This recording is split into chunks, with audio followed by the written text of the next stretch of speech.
allegiance to the flag of the United States of America and to the republic for which it stands, one nation, under God, indivisible, with liberty and justice for all. Okay.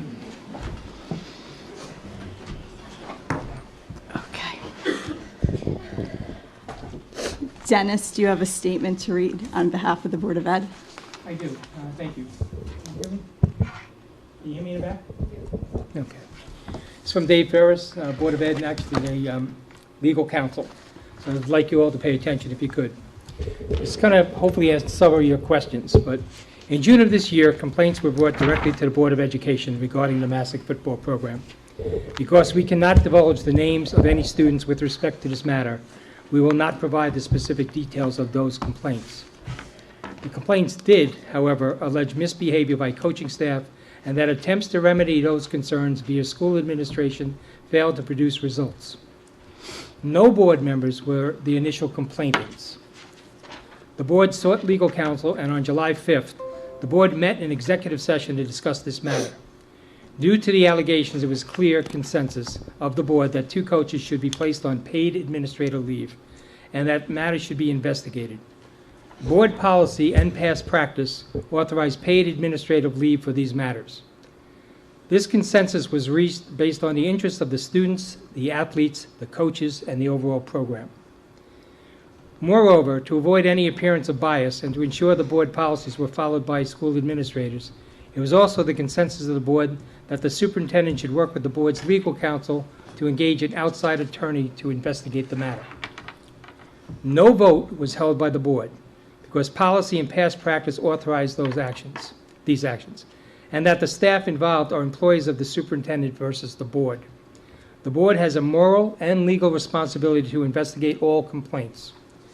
Based on the consensus of the board, the superintendent consulted with the board's legal counsel, and an outside attorney was engaged to conduct an administrative investigation. Surplus funds were encumbered to cover the expected cost of the investigation. The board authorized the superintendent to hire replacement staff and to provide the necessary support to ensure the football season would go forward. Interim coaching staff were hired. Following mandated reporting law, a report was filed by the department with the Department of Children and Families, DCF, and DCF shortly thereafter notified the board that they would not be investigating this matter. The board also notified the Monroe Police Department, who conducted and later concluded a criminal investigation. The DCF, Monroe Police Department, and BOE are separate and distinct agencies, having differing responsibilities and jurisdiction.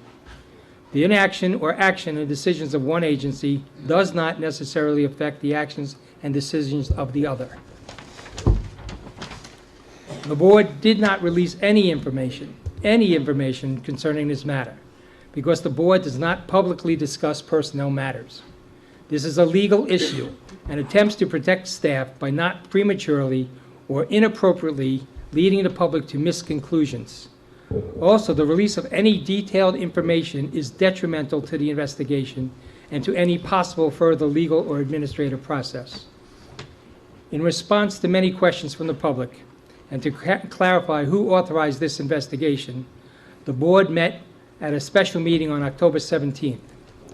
The board, by official vote, publicly confirmed that it authorized the investigation into the complaints presented to the board regarding the Massac football program. The board will release further information as soon as we legally can. Thank you for your attention. Thank you. Okay, we're going to move on to public participation. First on the list is Diana Champagne. Joe, you'll time? Yeah. Okay.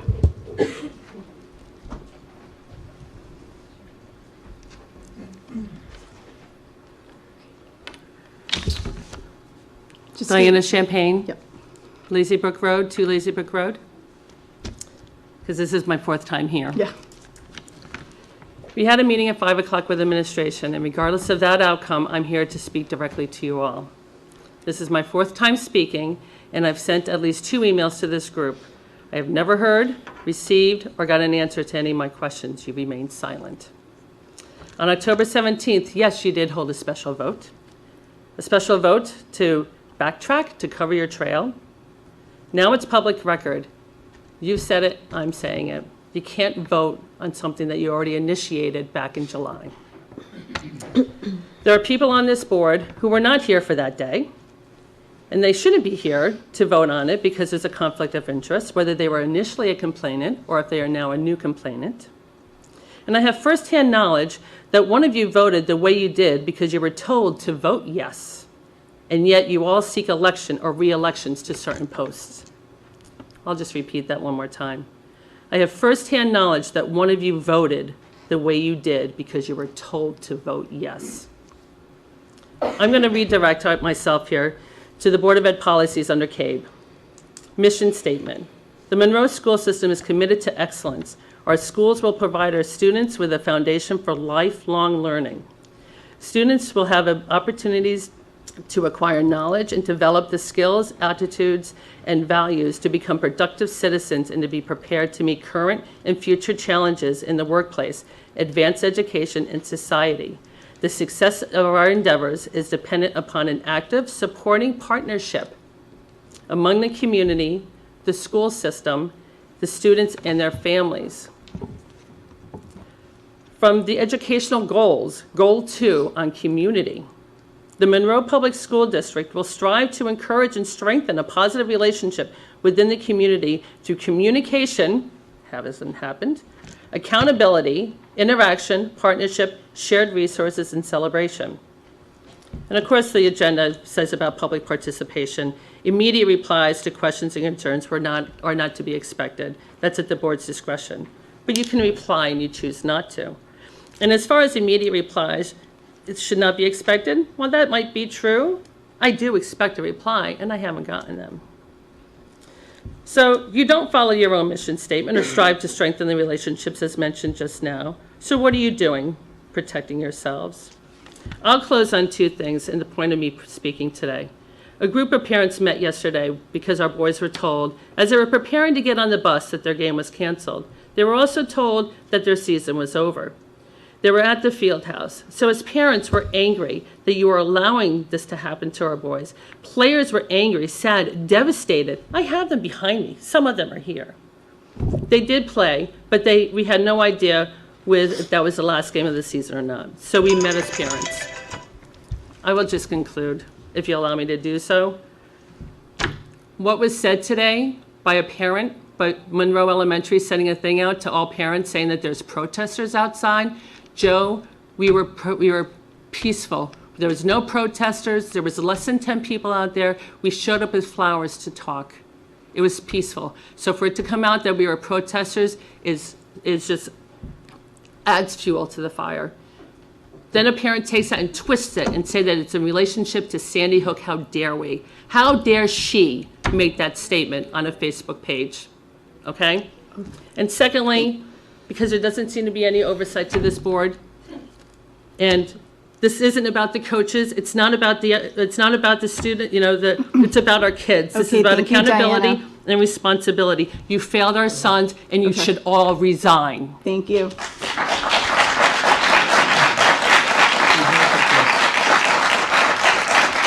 Next, we have Marie Blake.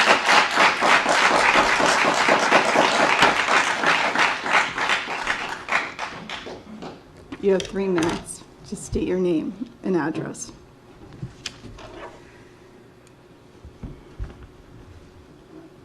Marie Blake, 359 Wheeler Road. Tonight I'm going to address the special meeting held on October 17th, conflict of interest along with recusal and money. On October 17th, you voted on a motion in public, and I quote, "The Board of Education confirms and asserts that it has authorized an investigation into complaints regarding the Massac football program." So what was the board voting on? That you did or did not authorize this action? How absurd. Your second motion was that the board authorized the superintendent or the assistant superintendent to coordinate with the board's legal counsel to engage an independent attorney to conduct this investigation. With all due respect, we don't care that you authorize the actions that these motions represent. But the fact remains that you did not publicly vote on if an outside counsel should in fact be hired. I want to know what each member thought about hiring outside counsel, as would be shown through their vote.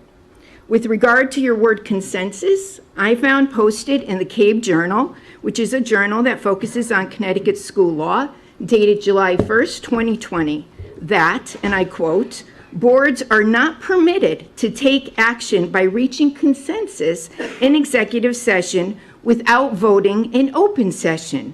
For the record, you never voted in an open session. Let's be clear and transparent. Also, I believe a board member had connections with the Massac football program and inadvertently the coaches who were being investigated. This person has an obvious conflict of interest. This person should have recused him or herself so as not to embarrass the board per your bylaws. My next concern is about finances, taxpayer dollars. It doesn't really matter where the money comes from. It's easy to rob Paul to pay Peter, and it's easy to use semantics and shenanigans to write your own narrative. But it is our money. Mr. Chair, who's absent today, I emailed you on October 9th and asked how much this would cost and from where this money is coming.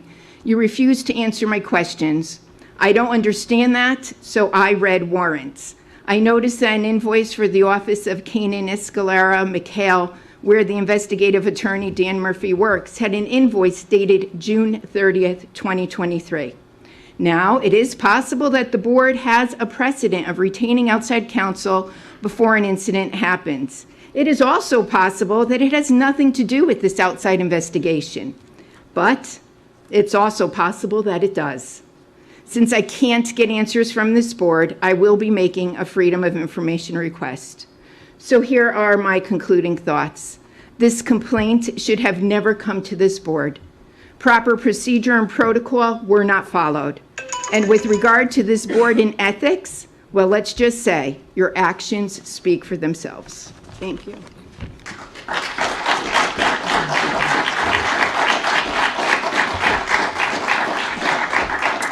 Is there anyone else here for public participation? Nope. Okay, we're going to move on to the report of the chairman. There is none, so we're going to go to the consent agenda. Does anyone have any questions regarding the minutes? Does anyone have any questions regarding the warrants? None? Okay. Can I have a motion to approve the consent agenda as presented? Dennis? Can I have a second? Justin? Any further discussion? None? Hearing none, all in favor? Motion passes. That's unanimous. Okay, reports of the committee. Let's start with our student reps.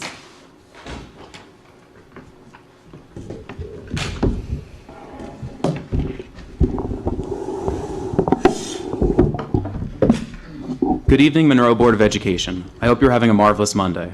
At robotics this Saturday, Team 4478U won the Design Award, qualifying for regionals, while Team 4478K won the Sportsmanship Award. Congratulations to both teams and good luck this week. The Massac Theater Department's rendition of Mean Girls will take place on November 17th and 18th in the auditorium. Tickets are currently being sold. Juniors and seniors were inducted into the Massac chapter of the National Honor Society this past Wednesday, November 1st. Family and friends gathered in the Massac Auditorium as the inductees were recognized for their hard work and academic achievements. Current senior members also gave speeches to commemorate this event. Juniors were frantic this morning checking their newly released PSAT and MSQT scores. They took this test on Wednesday, October 11th. Many high-scoring students will be in contention for the National Merit Scholarship. We congratulate all juniors and wish them luck in the competition. For a brief sports report, boys soccer lost their last game 0-1 to Newtown on October 23rd. On that same day, field hockey won 5-1 against Brookfield. And finally, Massac football beat Brookfield 31-20 last Friday. I hope you all have a great night. Thank you. Thank you. Thank you. Are there any other board members that have reports from committees? I have CES. Went last week. But they just updated us on the 6 to 6 magnet school and the Center for Performing Arts and the students that go there. You know, I know we have several from Monroe. And they talked a lot about, Joe, you probably know this, that they have groups of staff from each of the schools talking about the impact of the change for the kindergarten start date. So it seems well attended and that the districts are really interested in how to navigate that. Anybody else? Pension committee met. Yep. And looks like everything's going as well as can be expected right now. We're still in a very positive frame. Okay. We move on to the report of the superintendent. Joe? Sure, we'll start with Jen, if Jen wants to come up and give her monthly report.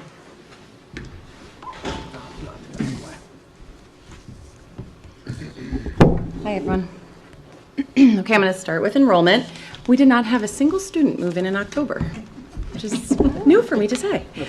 We had 4 students that were dismissed from services, and we had 6 students that were made eligible. So we are totaling 578 at this moment, which, just for good measure, is 16. We are 16.34% of the overall population, student population.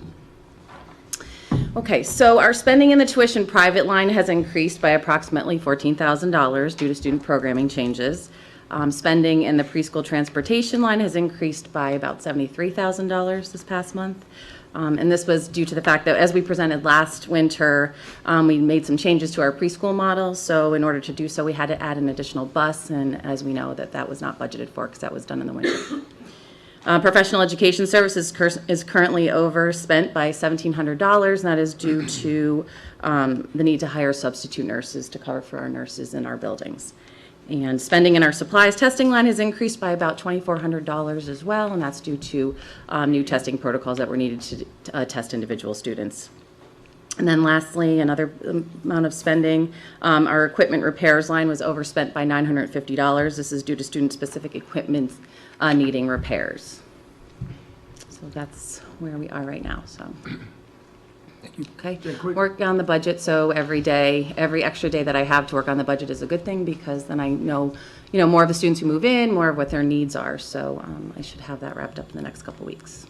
Question regarding that percentage. You said around 16.5%. 16.4. Now, how does that benchmark versus other districts? We are right around the state average. It depends on the district. Other districts, we're pretty similar to other districts, but some of the bigger districts, obviously, they're going to be higher. To that point, you've also insourced more things than you've done in the past. Yes, we have. So we're not spending to send them out, which is really As much. portable. As much. Other questions? Thank you. Thanks. I just have a couple of quick things. I know we have an assessment presentation to give in a couple minutes. I want to get that up as quickly as possible. Just want to let everybody know. I know we've talked about this facilities RFP forever. It is out, and it's due back November 27th. So we'll put together a small committee. The job of that initial committee is just to go through the bids and choose the appropriate vendor for it. From there, we will we'll meet with the vendor, and I'm sure they'll identify a target committee that they would want to have, and that's going to be a much larger committee. I'm sure it would include members of the board, our administrators, teachers, parent representatives. Well, that'll be a much bigger committee. But this first committee is just to look at the initial vendors and choose one. Joe, is it possible for us to get a copy of the scope, the RFP scope? Sure. That would be really helpful. Yep. I'll send it to everyone tomorrow.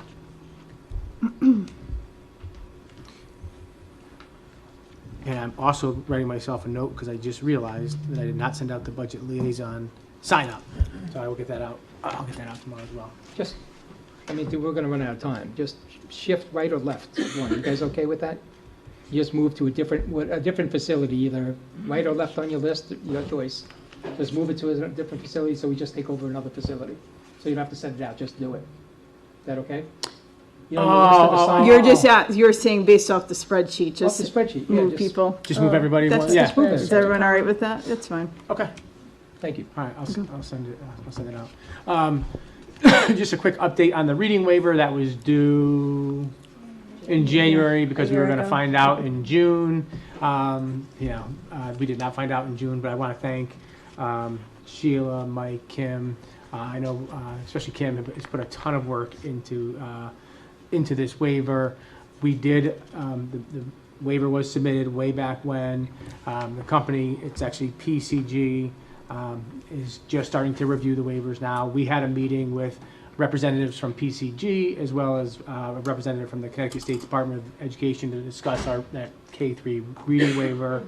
Both the folks from PCG and the State Department of Ed were very complimentary of our work, had a lot of positive feedback regarding the questions that they had addressed to us, based on their initial review of the waiver. I'm hopeful that that's a harbinger for good things to come, but we'll see. We've been told that we would get a final word by December 1st. Holding my breath. 2023? You're right. They didn't give. They didn't give. We're not specific. They didn't give the year. And then the last piece I just wanted to share with everybody. As the capital plan makes its way through. I think a few people here were at the October 23rd town meeting. That was kind of the final step in approving the bond authorization and appropriation of $900,000 for the Board of Education capital improvements. That work some of that work will get done, will get started immediately, upgrading doorknobs and crash bars at Jockey Hollow. The one that always kills me is the paving of the front driveway at Fawn Hollow, because if you look at it, it looks really nice, but there's significant drainage issues there when it rains and when it snows. So, and the side parking lot is a mess that needs to be done, and replacement of exterior doors there. And then at Stepney, the new drop ceilings and the hall in about 25 classrooms, and then hallway lighting in that first main hallway, as well as replacement of some kitchen tiles. So, and I know Dan's been hopping with a lot of projects, and he'll get on these now too. So that's all I had for my report. Does anyone have any questions? All right, now we're going to move on to Mike on his presentation for the 2023 assessment data.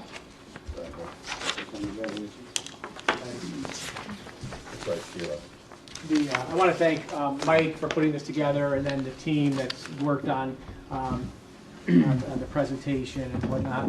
We saw some areas of, listen, our attitude is we're always going to have a growth mindset. We always want to get better. We have some areas where we need to improve, but we also had some areas where we did improve, and I want to celebrate those and call them out, because I know one of the areas in particular has always been, that has been an area of concern is Jockey Hollow, both ELA and more so in math. We saw some nice gains at Jockey Hollow.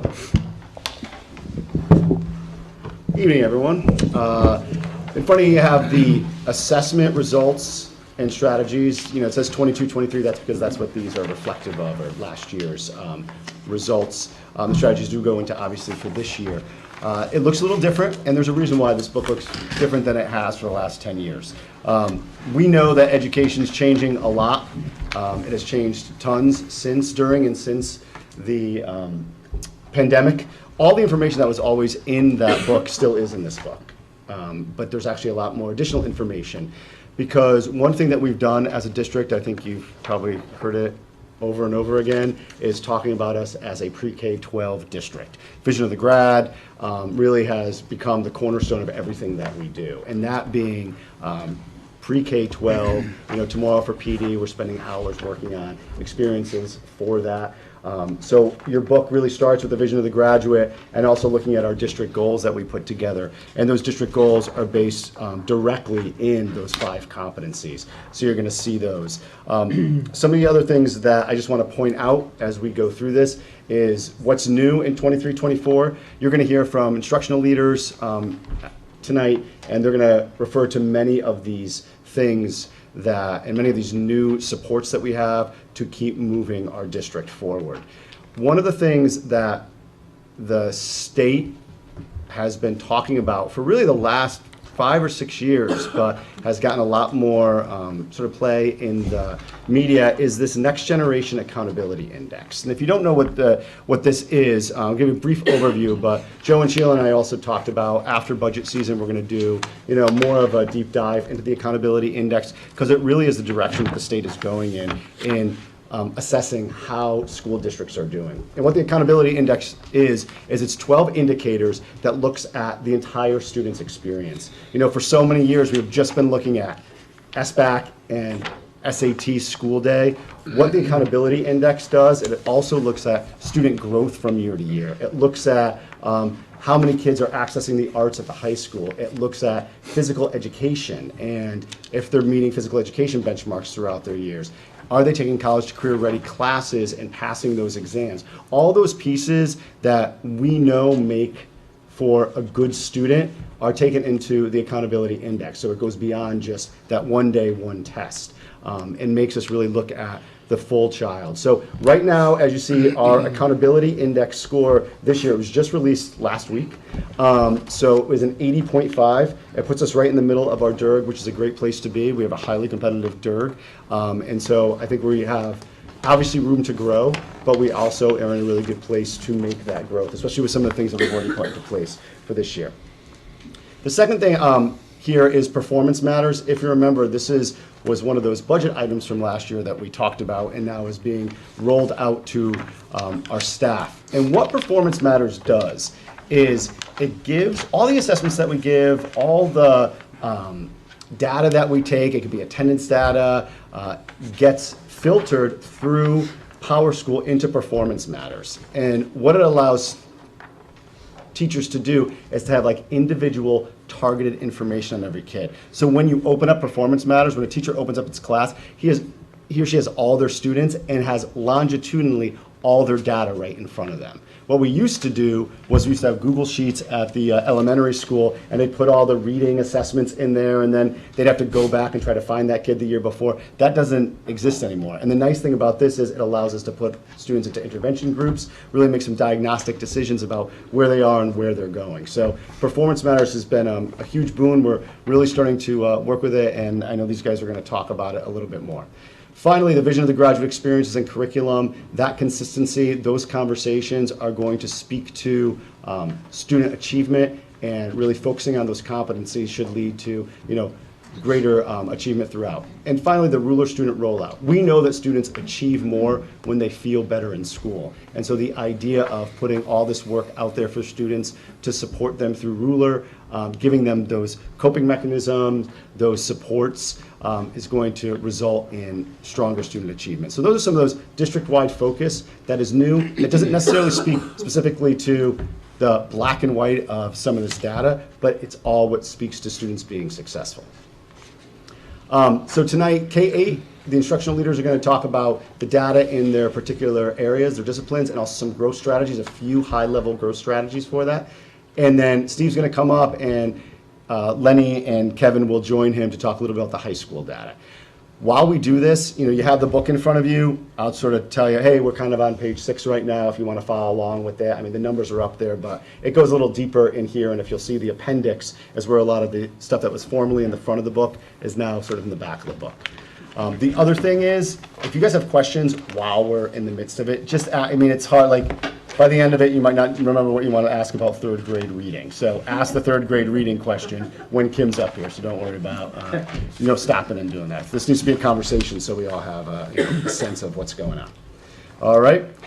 So the overview of ELA, and I guess even before I want to say this, one of the important things to remember is Connecticut is a high-performing state, usually one of the top 3 or 4 in the country. And within this high-performing state, we're one of the highest performing districts. So we're going to spend most of our time talking about growth strategies and things we want to do to improve. But I don't want us to lose sight of the fact that in one of the highly competitive states in the nation, we're in the top 14% of Connecticut school districts in ELA. So we're doing well. We're doing good things. Do we want to do some things better? For sure. But this is, I want to make sure that we also, celebrate where we're seeing successes. So this year we ranked 11th in the DIRG and 27th out of all the Connecticut school districts in ELA. That's the big 3.8 overall average. I'm going to now pass this to my friends Kim Nelly and Leonard Tigliano, who are going to talk more specifically about the data at the elementary and middle school. So I'm the K-5 elementary instructional leader, and Lenny here is the 6-12 ELA instructional leader. And we come to you to talk about ELA. So as you can see at the elementary school, for grades 3 through 5, overall we're in the middle of our DIRG. Our 3rd and 4th graders scored above the DIRG average, and our 5th grade was just right there, just below the DIRG average. When reviewing the SBAC claims and targets, our students overall scored at, near, or above on all targets as a district. And as a district, we were not below on any targets. So when we looked at that overall data, while there's room for growth, that's certainly a good place to be. Just as a point of reference, the third graders you see here that were tested last year, who are now in fourth grade, those were our students who were in kindergarten in March of 2020 and then had a hybrid first grade. So we're just as a point of reference, as we follow that cohort through the grade levels, those were our kindergartners that are now in third grade. And as we can see for the middle school, for 7th and 8th grade, the scores are strong, right? Placing us 7th out of 19th in our DIRG, so our kids are learning at a high level, right? The 6th grade scores did dip, but are still above the DIRG average. And so this data seems to follow a historical trend of a transition between 5th and 6th grade. So it's always been our focus and will continue to be a focus going forward. As Kim talked about digging into the data, looking closer, we noticed for the middle school that students performed best on the reading aspect of the test as well as the listening portion. And so this year we're going to focus more on the writing aspect of it. And so we'll talk about those strategies in a second. Thanks, Mike. Okay, so our Do you have a question, Dennis? Oh, I did, unless you were on, okay. we can go back. Yeah, no, I think that you talked about the dip in grade 6, but also dipped in 7 and 8, percentage-wise from the previous year. Is that, and I know we had an increase in foreign language kids in the school. Any impact on, is that the impact, or is it just their learning ability at this point? I mean, I think changing demographics. I think changing demographics is definitely. Yeah, I think traditionally too, as students go through the middle school, we have often seen a dip, and so sometimes we look at year to year with these students, and not that we want to accept that, but Again, the overall stats are good. Yeah. I'm not, but I do think that is, and that's always been sort of a conversation, is like these middle school students and getting them engaged in reading, getting them engaged in writing, like sometimes it becomes tougher as we see sort of those cohorts go down. So that continues to be, and the idea that reading is strong and being able to focus on writing is actually a really good harbinger for us, because I hate to say it, it's sort of a concrete focus, right? You know what I mean? So, So Dennis, there's always been that dip. Yeah. Really? In Monroe. But it's interesting though, because you see there's that dip, but yet in the DIRG, the dip is higher for other districts because we rise in the DIRG. But you know what I mean? So if you look, but if you look at other schools in their district, they're also seeing, you know what I mean? It's that sort of, as that middle school goes too. Okay. Just a quick question, Mike. Yeah. Just want to make sure, and the booklet, obviously, like you said, it has something a little bit different here. So if I read this right, where it says state average and rank. Yep. So the average number there, that's the percent at goal, is that correct? So the state average, that's the state average of percent at goal, yes. So if I'm reading this correctly, that would mean, let's say, third grade, for example, 45.5. So that means that less than half of the kids are at goal. In the state of Connecticut. In the state. In the state of Connecticut. And that makes Connecticut 20 out of 159? Nope. That's our state. That makes us 20 out of 159. Us out of, I got you, Yep. okay. So and it's weird because I got the it. numbers are different for each year, because if they don't have a big enough class, because some school systems and charter schools don't have 20 kids in a grade, so they don't count them. That's why it's all that. No, that's our rank in the state. Okay. Does that make sense? Yeah. Gotcha. Okay, so on to our high leverage growth strategies.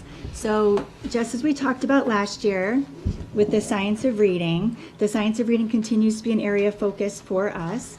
We have a team of educators participating in the Connecticut State Department of Education Right to Read Professional Learning Series, which they are offering. It's 10 days focused on systems and structures necessary to support a sustainable district-wide multi-tiered instruction and assessment model. Some outcomes of this professional learning series with our team will include a literacy plan for the district focused on assessment, tiered instruction, professional learning, and family engagement.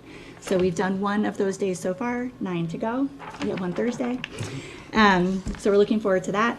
We also continue to invest in Orton Gillingham training for our reading and special education teachers.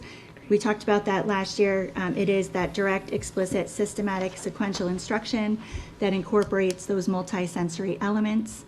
And so, as you know, strong reading skills in grades 3 through 5 really begins with that strong foundation in grades K2. So therefore, this year we also trained 10 kindergarten through second grade classroom teachers across the district in that Orton-Gillingham approach through their 30-hour classroom educator training. And teachers are working to put those routines and strategies in place in their Tier 1 classrooms.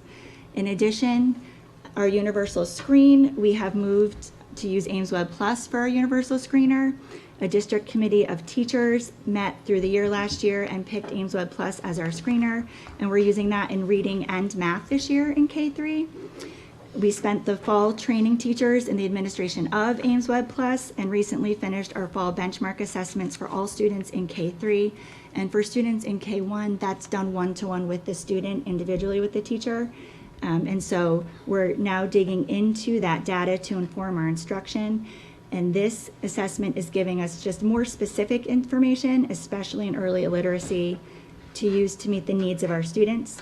And while AimsWeb does have their own reporting system to analyze scores, and it goes in depth and it helps us understand how students did, we're also uploading those AimsWeb Plus scores to Performance Matters so that teachers can see them right alongside other data being put in Performance Matters so that they can triangulate the data to inform their instruction. In terms of those interim assessment blocks, the IABs that we've talked about before that we use to prepare us for SBAC, we continue to give those to our students in grade 3 through 8 to align with SBAC. Those are those smaller formative assessments given throughout the year that are based on specific skill areas to build students up for success. And using Performance Matters, again, we're putting that data into Performance Matters. So as we add data, the more data we put into Performance Matters, the more helpful it's going to be. So those IABs, that information will get into Performance Matters, and it will give us a fuller and more full picture of our students, allowing teachers to provide even more intentional, targeted instruction in small groups in classes during intervention and support times, along with individual differentiation and so forth. Kim and I have also created a calendar for implementing the IABs even more strategically than before for grades 3 through 8. And this will allow for balancing implementation, data analysis, reflection with teachers to be that much more strategic as we go forward. Our next strategy is that with a greater focus on students' writing skills this year, we have also expanded our grammar and mechanics program, Patterns of Power, that has been used successfully in grade 6 to now include grades 3 through 8. And so this program takes an inquiry-based approach to help students understand the concepts behind grammar and mechanics and not just have them learn the rules out of context. So this approach will improve students' written expression skills as well as editing skills that are tested on the SBAC. So it'll be twofold. And finally, in grades 6 through 8, we will continue to use curriculum-based reading and writing benchmarks to focus on priority skills throughout the year. Based on the data that Kim and I examined, we have redesigned curriculum-based benchmarks to focus on reprioritized standards for reading and writing, with a focus on identifying what students are able to transfer from year to year so that we can truly see from one year to the next. This data will also be put into Performance Matters, and again, the running theme, we will be able to see students on a grand scale, but also individual scale to better provide targeted and intentional instruction. Question? Since we just heard it's 16.4% of the population, the special ed population, is the 30 hours training enough? Or are you going to have to up that? Oh, for the Orton-Gillingham? So that is, they have various levels of Orton-Gillingham or OG training, such as we say. So that classroom educator training is truly to help bring their approach and the strategies into a Tier 1 classroom. Okay. And then it's followed up with 5 observations throughout the year. And really, I keep saying, they're called observations. We should call them coaching sessions, where trainers come in and they see the teachers putting it into action. I'm not trying to micromanage, just Yeah. an observation. Yes, it was raised. Right, thanks. But then, Kim, you have people trained beyond that for like Tier 2 and Tier 3, so. Yes. Right. Yes, so we have reading and special education teachers trained, some of whom are going on to their second year and further deeper into training. Okay. And then for the classroom teachers, we did the year one 30-hour classroom educator training. That's great. Thank you. Continue to work to build that teacher capacity. And that was one of the things that the state actually mentioned in our waiver conversation, that they were particularly happy that we were doing, so that was good. Great. Thank you. Chrissy's particularly happy too. Yeah, I just had a question about grade 3 ELA. Like this year, I did okay. But what did the other, because I mean, last year we were, we came in second. This year, we dropped close to the average. I was wondering like what those other districts did that just, especially like Woodbridge, oh my God. Like, do you ever talk to them and see what they're doing? I can talk to them. I have talked to several other districts around the state. I think for us, our focus is going to be on, like you said, Alan, looking at why did that, and it's a different cohort of students, and so it's looking at where they came from and where they got to in third grade, and then looking at where they are and how we can continue to support them to grow in their learning from there. I noticed that too. Yeah, that's that foundational group, that kindergarten group that left school in kindergarten, and they took quite a dip, you're right. Yeah, but And that the others it's the did same not, for yeah. the whole state, though. Right. I mean, it wasn't unique to Monroe. I was Right. just wondering what No, the no, yeah, districts absolutely. What were was that? doing. Yeah. Because, especially Woodbridge would be interesting though. They're really small. Talk to too. them. They are a very Oh, small that's right, district. they're Yeah, they're a very small district. Very small. But even if you compare it to the third grade last year, I mean, the top number comparatively, everybody's off from A little that bit, yeah. cohort. A little bit.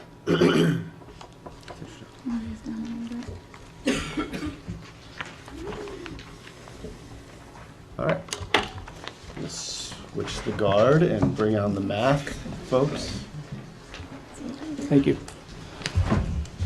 Yeah, Kevin and Roseanne. So if you're following along in your book, we're on page 9. Overall, 3.8. We sort of stayed exactly where we were in the DIRG. I think we might be up maybe a step, but not, not that much movement on that. With 64% of our students at or above goal, and still in the top quarter of Connecticut districts, certainly areas that we're focusing on to grow in. And I'm going to hand it right over to Roseanne. Well, thank you. Welcome to elementary math. We're happy to know that approximately 3/4 of our third graders and 2/3 of fourth and fifth graders achieved goal or above in 2023. And these results are similar to 2022 year-over-year outcomes.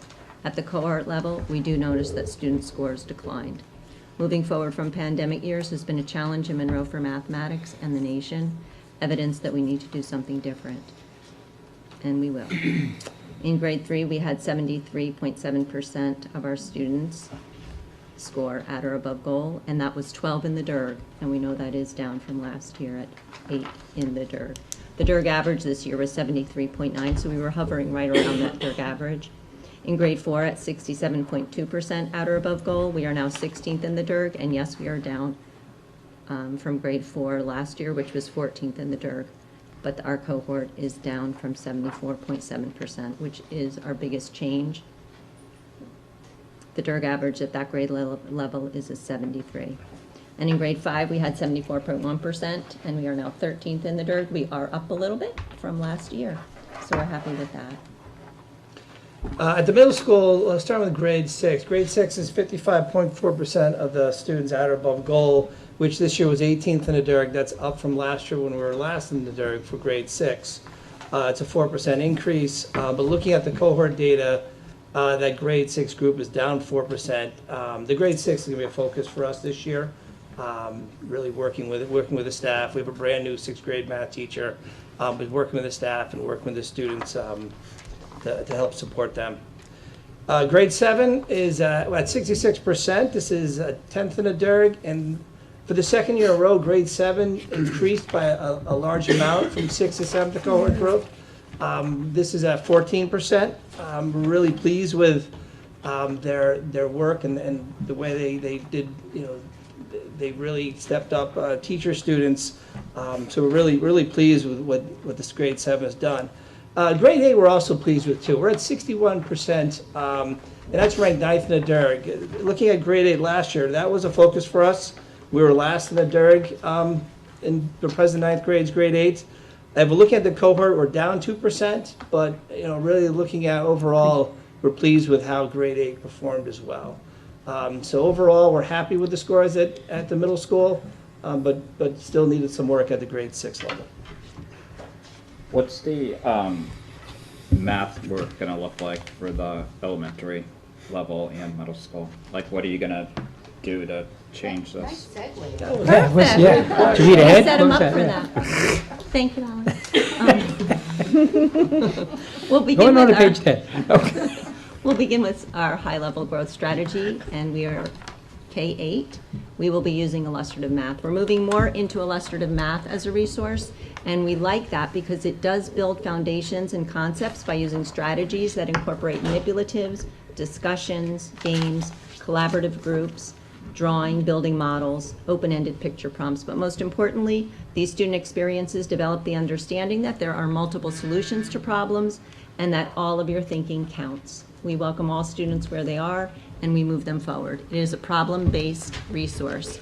So Alan, the shift for that would be, instead of what is the answer, it's how can we figure this out. It's the process that matters and showing your thinking that we're looking for. We really believe that some of our students lost some of that foundation in those years, K and 1, when they were in and out of school so often, or in some students were not with us at all for the year.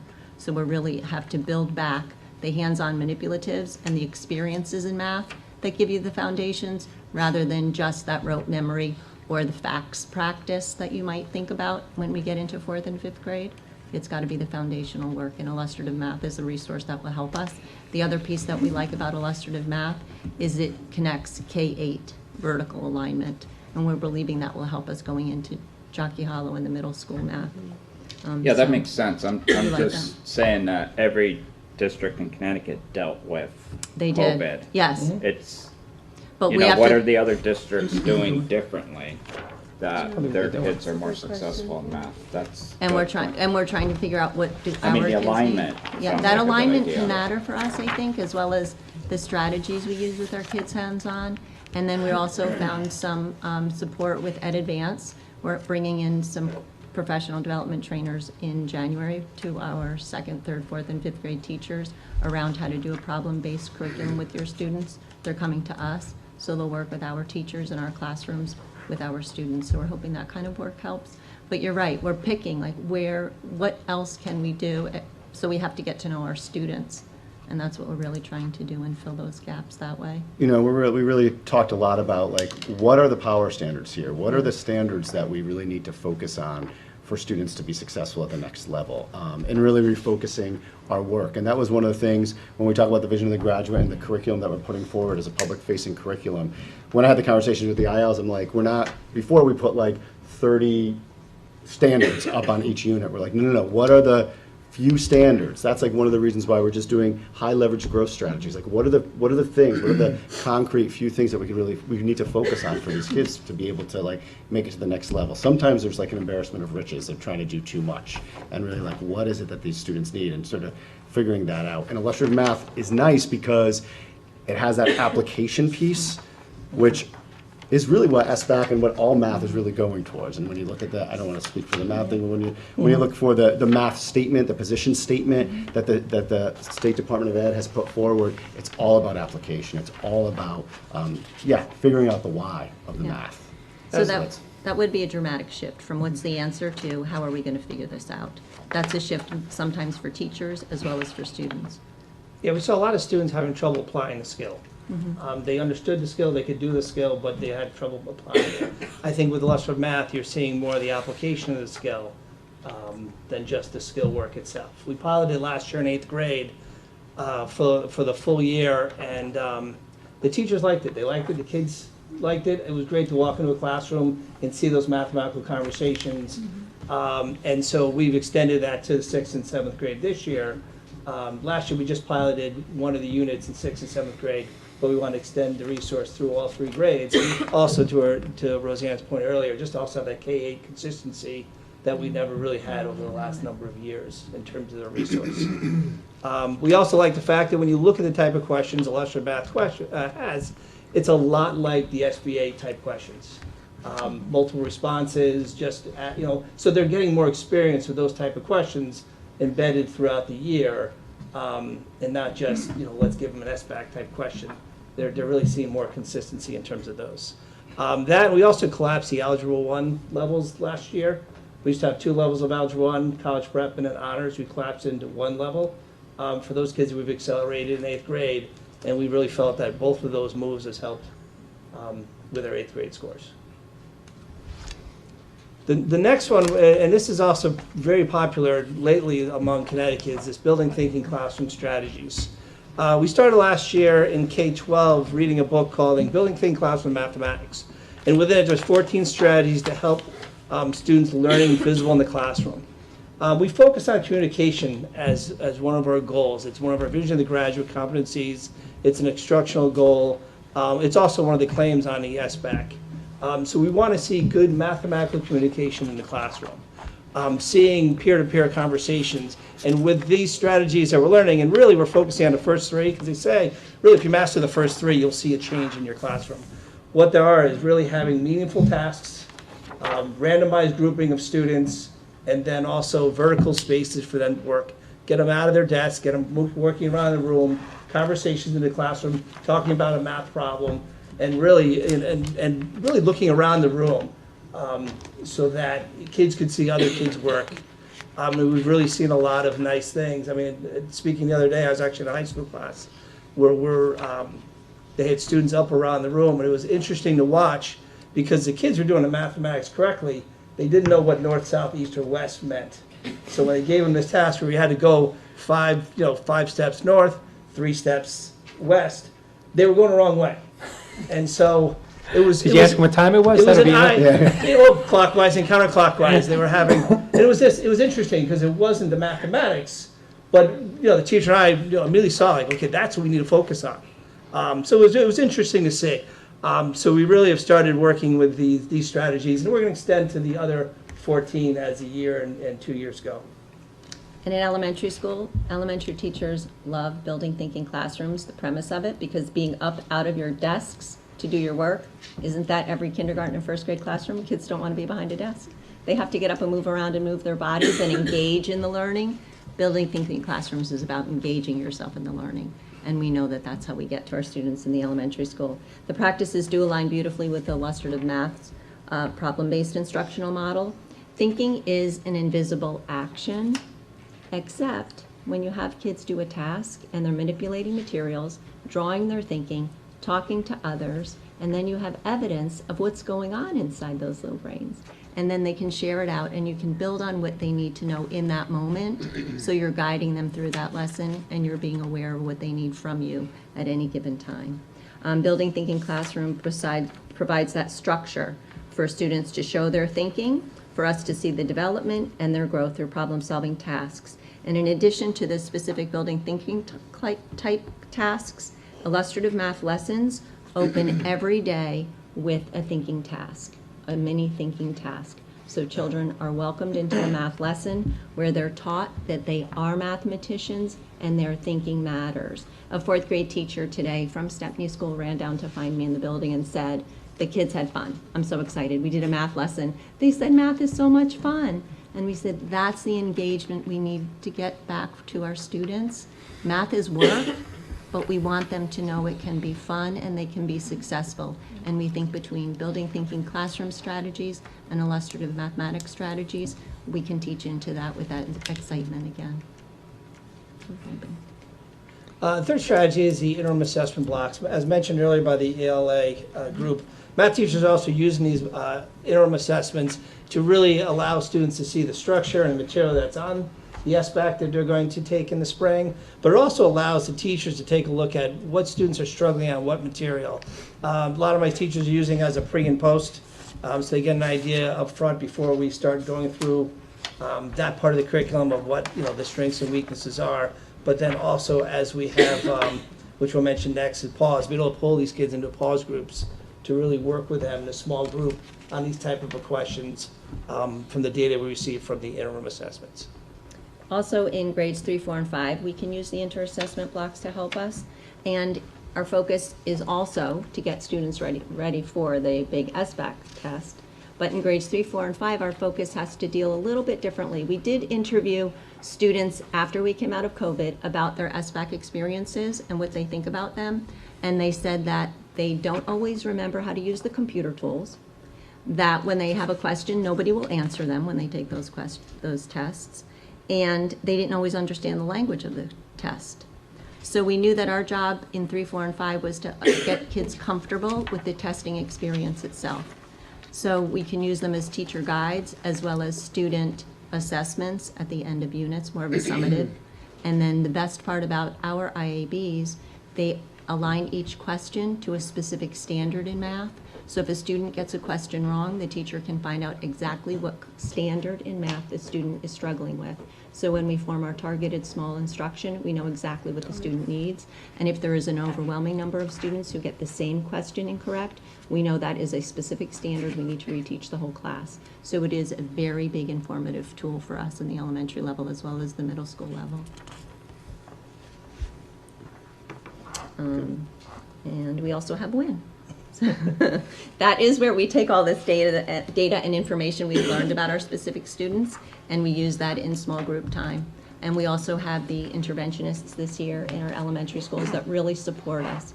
We have 2. They go into the classroom to support teachers, as well as use this WIN time, what you need now, to do small group additional instruction with our students. And all of the data that we collect from our IABs and other information is also put into Performance Matters. So as we heard earlier, that warehousing of information in one spot becomes extremely an important tool and helpful tool for us as teachers to manage our student growth and need. And at the middle school level, again, we call it pause, but it's the same idea as K-5 in terms of really giving the students what they need, whether it's intervention or just some extension of what they're working on in the classroom. As you see these 4 strategies, what's nice about it is we're looking at a K-8 focus. Yeah. We want to be consistent through kindergarten straight to 8th grade so that the students are familiar not only with the curriculum, the strategies, but also the intervention as well as just the supports for the SBAC. And we learned that students need to believe that they can be successful in math in order for them to be successful. We need to believe in them, and we need to teach themselves to believe in themselves. And I think we can do that. Yeah. Any other math questions before we switch out? Kevin? Not for good, just for this.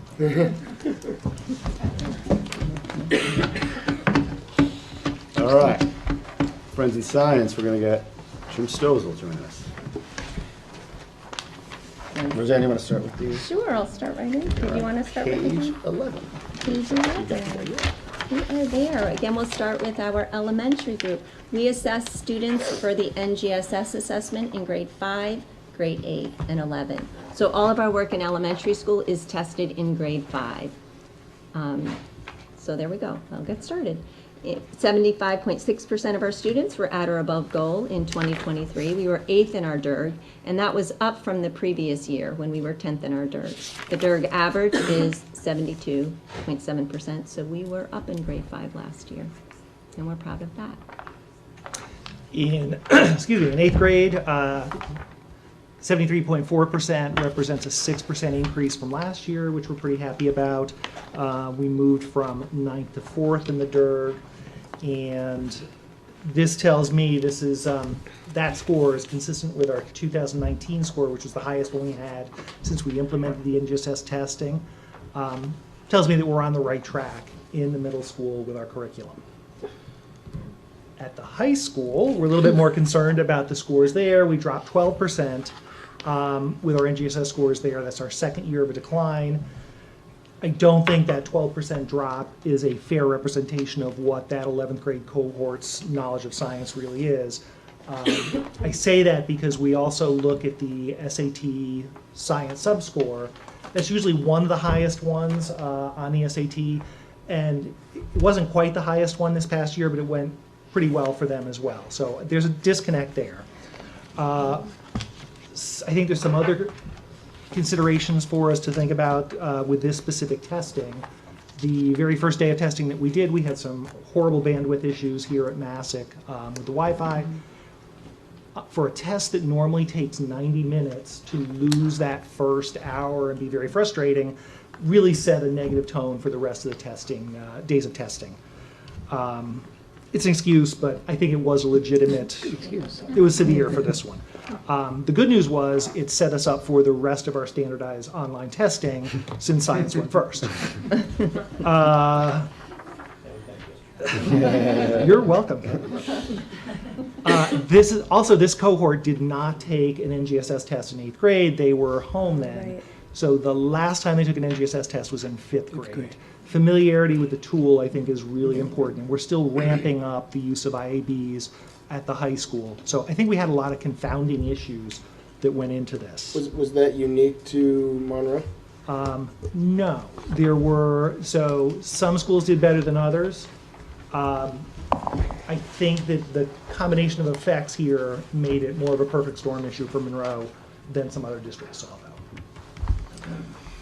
Sorry, to Justin's point, are you talking about, we know that the kids not taking it in 8th grade was not unique to Monroe, but was the bandwidth issue, that was unique to Monroe? I think that was a significant one. If we look at some other issues that happened. that was just happening Yeah, to it us. wasn't- That yeah, was an that- issue. Right, it not wasn't like like PSAT, That like, wasn't like okay. a test issue. So like that, so I SAT, got it. PSAT had that I just problem. wanted to This was- clarify. There were some Monroe unique things that happened. We shifted to block coming out of the pandemic, and that was a significant loss of instructional time in science where we had lab periods built in before. Right, so it wasn't that their system went down affecting everyone across the No. state, it was No. our That was issue. just us, Got it, yeah. thank you.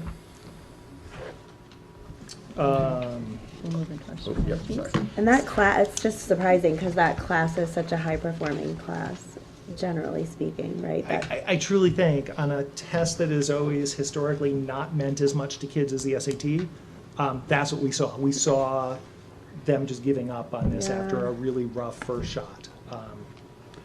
When something like that happens, though, is there not a contingency plan to scrap it, come back to it? I mean, if they- Well, that's what we did, but An in hour doing delay. that, we still lost that whole An hour. first. We literally had less than half the students even able to log into it. Right, but could you come back on another day? Did We- you we have to did. come back? Oh, you did? We did. Oh, got it, okay. We Oh, did. so And then by we then decided they to were go like, from we're done. the grade all at once to individual classes where we thought kids would be more invested in the process there with their teachers and frustration factor. Yeah. Yeah, I get it. We also have science high growth strategies that we're using, and the first one is claims evidence reasoning strategy, and we use that with grades 3, 4, and 5 in the elementary school, and that continues all the way up. We use claims evidence reasoning, we call it CER for short, and it's a year-long progress monitoring piece we use, and it actually scaffolds their way into teach the scientific method. Teachers use district assessments for a baseline, and then we do that 3 more times each year. The focus in CER is on analyzing a data set. Students make a claim, they choose evidence from the data set, and they explain their reasoning. It's interesting because when you hear words, it sounds like math. You have to justify your thinking. It's not the answer that you're after, but justify your thinking and prove it with data. So it goes hand in hand with what we're doing in math, which is very helpful. It is the science and engineering practice number 4, analyzing data. That also begins with us in the elementary school in grades K1 and 2, when we observe and record like a scientist. We observe things in the world, we make a note in our science notebook, we color it, we label it, we talk about it, we share our thinking. So it starts early on to build students up for what they'll be doing in middle and high school as scientists and engineers. That moves us into the science and engineering practices. There are 8 of them. And through the science and engineering practices, students are taught to do the work of scientists and engineers. We use Mystery Science as our primary resource, K-5, to teach into those practices. And Mystery Science has hands-on experiences for experiments as well as for redesign or engineering components. In 3rd grade last week, I went into a classroom where they were building a house to sustain severe weather. The weather was a fan, and they had to see if their house could stand still when the fan blew on it, and then they had to redesign based on other materials available that they could use to support their homes better. So that would be an example of an engineering redesign activity. So students are engaged, they're moving around the classroom, they're building things, they're talking, and they're doing. Yep. And the SCPs require students to be the scientist and engineer, so they believe in themselves. They are successful in their classroom. So as Roseanne kind of painted CER and science engineering practices, we continue those from 6th grade through 12th grade pretty consistently. And the focus is always on the skills of a scientist rather than on content knowledge that they could look up online. If they can think like a scientist, they can reason through pretty much anything. Looking at the next bullet, we've been focused on vision of the graduate competencies, and communication fits into that. It also fits into the idea of talking like a scientist, thinking like a scientist. We're adding the focus of the vision of the graduate competency of curiosity this year into both the middle school and the high school. And for example, this year we expect to see a whole school interdisciplinary unit on the eclipse in April coming out sometime in the spring. Do we want to talk about IABs? Oh, sure. As we've heard all night, one of the continuing threads through all the disciplines that are tested, IABs are important in science as well. We're going to continue using those in the middle school successfully as we've been doing. We have not been using them as rigorously in the high school. We'll be doing more of those there to help generate data in Performance Matters so that we can kind of predict these surprises like this past year's test scores were, but also to help give students familiarity with the tool that they're going to be tested on. In the elementary school, science IABs are used a little bit differently than we use them in math and language arts. They're used more as a teaching tool. Science is delivered through the computer, but it's an online simulated experiment or an online simulation of an engineering redesign feature. So students need to understand what that would mean. They have to run an experiment through a computer. The teachers guide them through that using the IAB. Or if it's an engineering redesign, they need to read charts and graphs and pick through data and determine which evidence they're using to support their plan. So teachers guide them through those IABs, and then students can go back into that IAB later as an individual and try to do it again on their own. But it is more of a teaching tool from our science perspective in the elementary than an assessment tool. And so that is a little different for us. And that can be done in whole class, or that can be done in small group and in collaborative groups. A lot of what we're talking about now, when I think back, it still sounds like building thinking classrooms, right? So it really is embedding all of the work we do with having kids think and show their understanding and their learning. And that's how we move forward in science. Any science questions? Any science questions? Yeah, not really a question. But I just thought it was interesting that grade 5 and 8 did so well in science when science and math are kind of like similar cognitive skills. You know, you're justifying your thinking, your reasoning, concept formation. You know, they use all those skills. They did well in science, but the math component was weaker. But you said you were going to incorporate all that thinking and stuff like that into the math. So what we know are successful I mean, am I think hearing you yes. I think correctly? when we think about that, why are we successful in science? And I think it is because we use hands-on experiences. We're talking, we're walking around the classroom, we're grouped together, we're making our thinking visible, we're designing our plan, we're showing others, we're getting feedback all the time. The work we do in science, if we look at math, we could do math very similarly. And all of these resources that we've chosen for math moving forward have that same kind of approach. It's hands-on, it's kids talking, it's teachers guiding them through that work. It's them showing what they know now and where they want to go to. So it is that same strategy all along and that same guide. And we have been very successful in science with that. So I think that's why as a district we really thought pulling those high-level strategies into math really sounds like what we do well and that we can move forward nicely with that. That's really the hope. So I'm glad you noticed that it looks very similar to what we do in science, and we are very successful in science typically.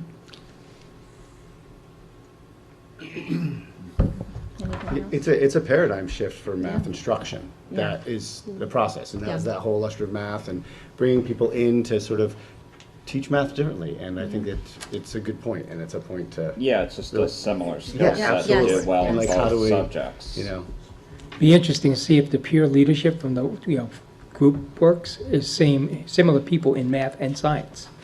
Those classroom peers that they're following and seeing if they're the same individuals. Yeah. And who's not? Like, where's that differentiation? Right, where's the why cut? are those kids who are doing well in science aren't doing it in math, and looking at those students? And what Right. is that? It's yeah. Good.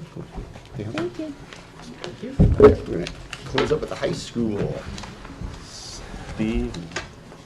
He's coming. We're gonna need an extra chair. Ah, sorry. Yeah, go. It's distance. I don't need those. Ooh, maybe I do. The first set of data is our PSAT and SAT data, and last year, just kind of worthy of note, is the SAT day was digital. We did experience some bandwidth, but at least in terms of where our scores wound up, if you look in the, we're looking here at the green, the current seniors, the class. It's also page 14 if you want. Page 14 if you want to look there too, yeah. Typically what we look at is we look at the growth from administration to administration of the test. So in other words, we look at PSA 9 to PSE 10, PSE 10 to PSET 11, and then obviously the merit, National Merit Scholarship Qualifying Test SAT Day. And what we like to see in both bands is about 20 to 40 points, somewhere in there, growth between each administration. And for the most part, last year's SAT scores did. The kind of the head scratcher is the ELA. Typically, we were at 72% for number of students, right there, 72%. Usually we're closer to 80, 79 to 82. So that was kind of the head scratcher there in terms of why our scores weren't. I mean, there still were trending, there's growth, et cetera, but that was kind of the head scratcher. In terms of the PSAT administrations last year, the class of 2025, we saw the typical growth there. Not as much in math. Again, I would have liked to see a little bit higher growth there, but if you look, again, it's not comparing apples to apples if you go across this chart as much as you go up and down, because it's different sets of kids. But the 500 and the 484, again, if you look to the left, 2 years, not totally out of line with where we've been. Probably the best news in all of the data up here is this data here. I'll test your memories here, but Horrible. This is the group that a couple of years ago was at 40% for math on the SBAC. And if you look at their math scores in comparison across the board, they saw the rebound, which is awesome. So that's good news for the future.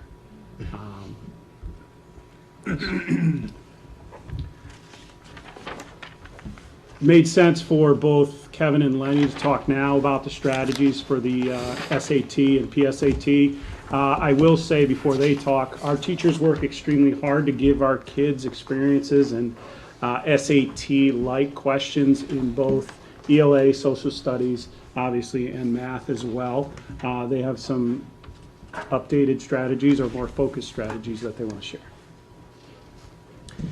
So, as mentioned before, we redesigned some of our curriculum benchmarks to, based on the data that we've seen, to better reflect the skills that we want students to transfer, to thereby help them to be successful on the redesigned SAT and PSAT. And another benefit of Performance Matters that we haven't perhaps discussed is that we can put tests into it. And so we can design tests, and I will give Jamie Sherry some credit over here for social studies. She's been at the forefront with that, of putting tests into Performance Matters. And so what we hope, our goal is to have some of these benchmarks put into the program so that way students can have practice taking a, as Steve said, digital type exam. Because going forward, the College Board has that, the whole experience is digital. We also, since the College Board has redesigned the exam, we have started and will continue, as Steve said, to provide professional development to teachers to account for these changes that to allow our students to have practice.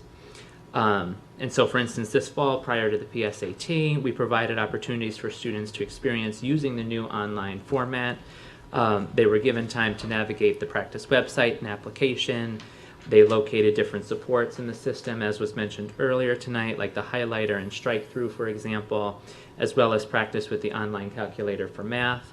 And this practice should build their confidence in taking the exam and thereby contribute positively, hopefully, to their experience going forward.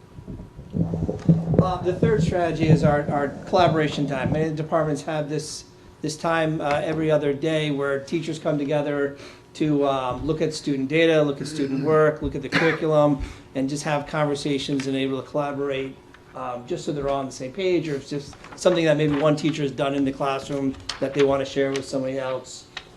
Just to have that time together is very valuable for these teachers.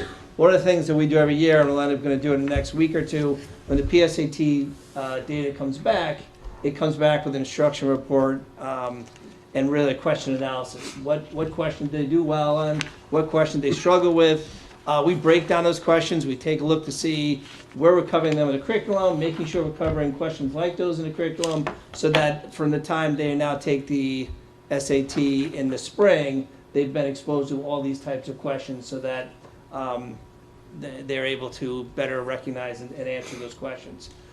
We also, many of our teachers are using Khan Academy to take a look at, you could tie in their scores right from College Board right into Khan Academy, and it develops a program for them so they can see on their own what they need to work on in order to improve their scores in SAT. In addition to that, we have, again, Flex, like we call it in the middle school pause, Flex. It's a 30-minute period every day where students can really go meet with a teacher in small group for intervention, for extra help, for questions, maybe some clarification on what was done in class earlier in the day. And it really gives them a nice time not only connect with their teacher, but get in that smaller group to reinforce some of the skills they worked on. As we get closer to the SAT school day, I know in math we created a series of SAT lessons. They actually were developed by College Board that we've adapted to really something we felt is going to be beneficial to these kids, and we plan on using that flex time again to teach these lessons and give them again some exposure to SAT type questions and just how it, the different material that's being covered on the test.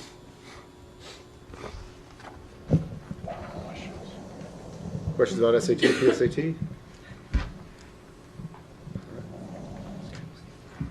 So our AP scores from last year, if you notice, there were about 10 less students taking the test last year, 297 versus 307. However, the number of tests being taken by those students was 30 more than the year prior.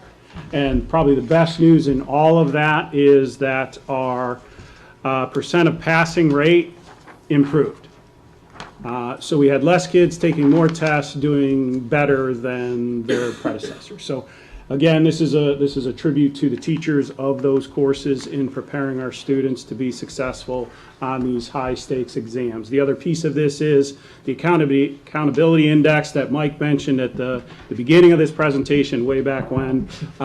This is a big piece of that, as are the number of kids taking early college courses while still in high school. So kudos to all of our AP teachers for the students' performance on that. For our world language, probably the best number that I can point out to you is the 35 on there. We jumped from 13 to 35. That is the number of students that graduated with the seal of biliteracy. Kudos to the World Language Department for transitioning years ago now to focus on speaking and communication, because it is the performance level of our students as a result of those transitions performing on these assessments and earning that distinction. So kudos to them. The good news in all of this, K-12, right? This is the end. This is where the rubber meets the road. Our kids have plans for post-secondary, and whatever those plans may be, whether it's 4 years, 2 years, they're able to move on to those. If it's joining the workforce, if it's going into the service, we are doing what we can to prepare our kids to be successful out of here. I know a lot of times you're used to seeing the actual colleges of acceptance. That's still in your book, but the chart was so small on here. If you could actually read that on this screen, you should probably, not have glasses. So again, our kids, they're graduating, they're going on to whatever it is they want to go on to, and that's probably the best news in all of what you heard over the last hour. Questions about any other thing about the high school? Yeah, still a drop from 22. Is there a reason for that? Drop where? A drop from, postgraduate Oh, the number plans. of four-year? Well, yeah. Yeah. Oh, I mean, 73, again, 15, I think yeah. people are looking at college differently, Again, it's not a matter of, I think a parent said it best at the meeting at 5 o'clock, They moved here because, kids in Monroe, they're not going to college because that's what they choose not to do, not because they're not prepared to. So I will misquote her, but that's paraphrasing. Gotcha. And then I think, Joe? Yep. Should we go on to this? Thank you guys very much for presenting. I just wanted to, we were really excited to learn that, and we'll talk more about the school accountability index, because it's a score on that determines whether a school is a school of distinction or not. And we were happy to report that Stepney Elementary earned a school of distinction for high performance. And we'll talk a little bit more about why some other schools might have just missed it. Sometimes it's a participation. If parents opt out too many kids, the school won't necessarily be eligible. But it's one of the top 10% in the state. So yeah, that's It's extremely rare to have 3 schools in previous years. Because my son and daughter go there now. Oh, that's true. Oh, Yeah. Thank you, Mike. Thanks. Thank you. And congratulations, Ashley, if I didn't say it out loud.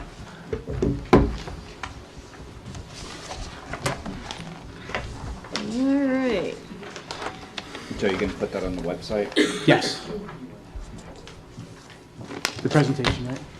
The what? The presentation. Oh, no, the school. Oh, yes, absolutely. Of course, yeah. I like the fact that it's a process. I'm sorry. All right, we'll move on to unfinished business.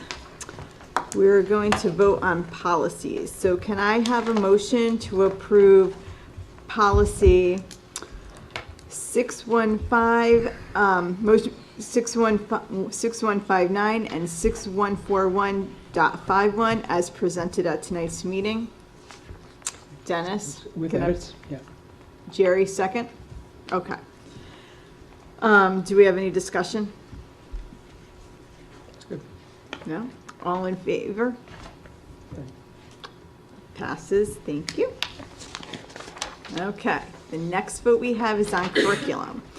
So, can I have a motion to approve the new course, the AP Microeconomics, as presented at tonight's meeting? Please. Dennis? Justin, second.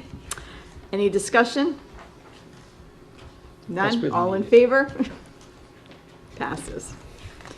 All right, new business, we have none. We just wanted to remind everyone to please come out and vote for tomorrow. Mr. Stevens? Motion to adjourn? Second. Justin? Good night, everyone. Adios, everybody.